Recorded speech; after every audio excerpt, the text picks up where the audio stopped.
What if you could use your phone less without deleting Instagram, TikTok, or any app? A research firm, Scout, found that the average person touches their smartphone 2,617 times per day.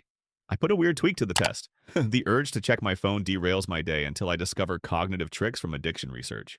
I face my worst temptation moment and manage to resist. Did I beat my addiction? Did life get better or just weirder? I'll cover all of that. Have you ever noticed your day starts the same way? Snooze, grab the phone, check Snapchat, scroll Instagram to the bottom, disappear into TikTok where there is no bottom. 2 hours gone. You know it's bad when your thumb goes numb and looks like it's been working on a six-pack. Brain fried, night ends with the phone in hand again. Sound familiar? That was me. Here's the twist. I didn't delete apps or lock my phone away. I broke the cycle by changing how my brain reacts. Digital detoxes fail. 78% quit within a week. Because the issue isn't apps, but our response to them. Today on Easyway, actually, I'll share 5 practical, science-backed steps that let you keep your apps and reclaim focus. Ready? Let's start.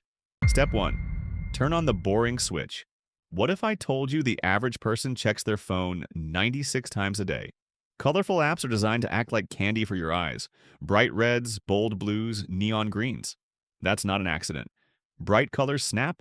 You open the app, fall in the loop, and can't find the gap. UX designers are literally paid to hook you with color psychology. Putting your phone in grayscale removes the sugar coating. Suddenly, Instagram looks like a boring old newspaper, TikTok feed loses its shine and appears like a CCTV recording, and your brain starts to detach from the dopamine loop. It's such a simple shift, but it's like turning down the volume on temptation. Try it for just one day. I bet scrolling will feel so dull you'll quit halfway through. How do you do it? Navigate to menus in iOS. Settings, accessibility display, and text size color filters on grayscale. Step 2. Silence the noise. Notifications are like someone tapping you on the shoulder every 5 minutes, saying, "Look at me." James Clear, author of Atomic Habits, reminds us that environment often matters more than willpower. By turning off non-essential notifications, or better yet, keeping your phone on Do Not Disturb, you remove the constant triggers that spark mindless scrolling. Think of it as removing the junk food smells from your digital kitchen. Step 3. Set screen time barriers. You don't need to quit scrolling forever, you just need speed bumps. Set app timers that lock you out after a certain period or time of day. For example, I block all social apps at 7 p.m. so I can wind down before sleep. This isn't about punishment, it's about putting friction between you and your habits.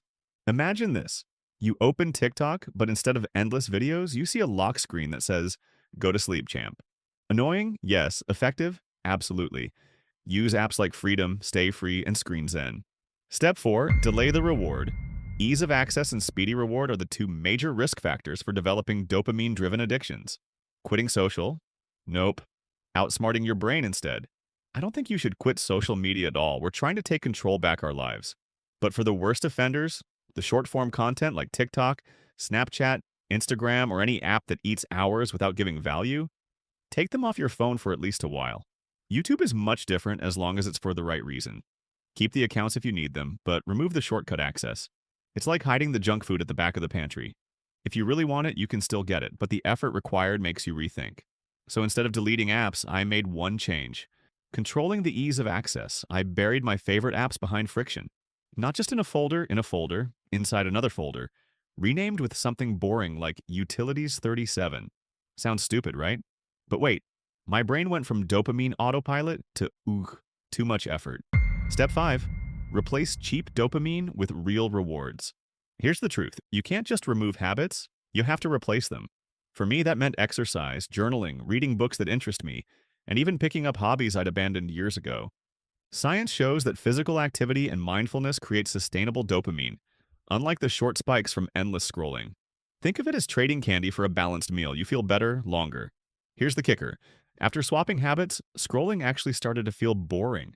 And when your brain thinks doom scrolling is boring, you've already won. Look, I didn't beat phone addiction by deleting my life.